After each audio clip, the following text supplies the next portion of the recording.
Dahil sa sunod-sunod na araw na nga kaming karne ang ulam, naisipan kong tokwa naman itong aking lulutuin. Medyo matagal-tagal na rin kasi nung huli akong nagluto nitong tokwa. So bali gumamit nga po ako ng 3 tokwa at akin po itong hiniwa ng ganito po kalalaki. At ito nga lalagyan ko siya ng cornstarch. Mas maganda kasi kung i-coat nyo ng cornstarch itong ating tokwa. Kasi nakakatulong po ito na mapalutong yung ating tokwa at para sa akin mas mabilis siyang maluto kapag meron itong cornstarch. Pero wala naman po problema kung hindi nyo po lalagyan ng cornstarch. After ko nga po makoat ng cornstarch ay nagpainit na ako ng mantika sa kawali at isa-isa ko nang inihulog itong ating tokwa. Hihintayin ko lamang pong mag golden brown yung kabilang side, then pwede nyo na po yung baligtadin. At syempre palulutugin din natin itong kabilang side. At nung malutong na nga magkabilang sides ay pwede nyo na po yung hanguin. So ayan, ganito po yung ating hinahanap. Kaya nga po, naglagay ako dito ng cornstarch. Yun nga, mas mabilis siyang maluto at mas malutong yung kinakalabasan ng ating tokwa. So ayan, after po nyan ay atin po muna itong isi-set aside. At saka pareho pong kawali ay magtutusta po ako dito ng bawang. Bali mahina lamang po yung apoy kapag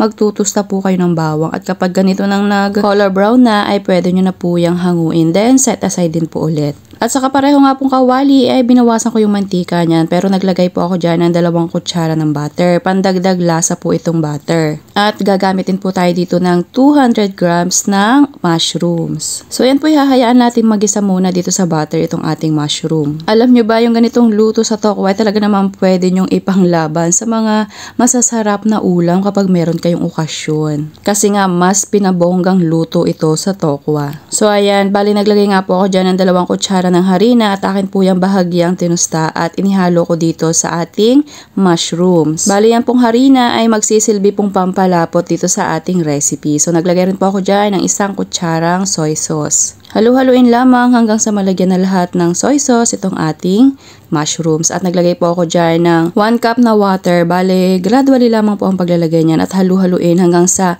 maging smooth itong ating pinakang sauce. So ayan, halu-haluin lamang hanggang sa maging malapot na at maging ganito na nga kaganda yung ating sauce. So naglagay po ako dyan ng pampalasa. Kagaya po ng paminta at asin. Depende na po sa inyo kung gaano kadaming asin ang inyong ilalagay. Depende na po yan sa inyong panlasa. At pagkatapos nga po nyan ay pwede nyo nang ilagay dito yung ating piniritong tokwa. At kung nakarating ka nga po dito sa part ng ating video, aba ay siguradong nagustuhan mo yung ating recipe sa ating tokwa. Kaya naman pakipusuan mo na ito at mag-comment ka na rin kung paborito mo rin ba itong tokwa. So after po nga nyan ay hinayaan ko na lamang yan sa mahinang apoy at binudburan ko ng ating tinustang bawang.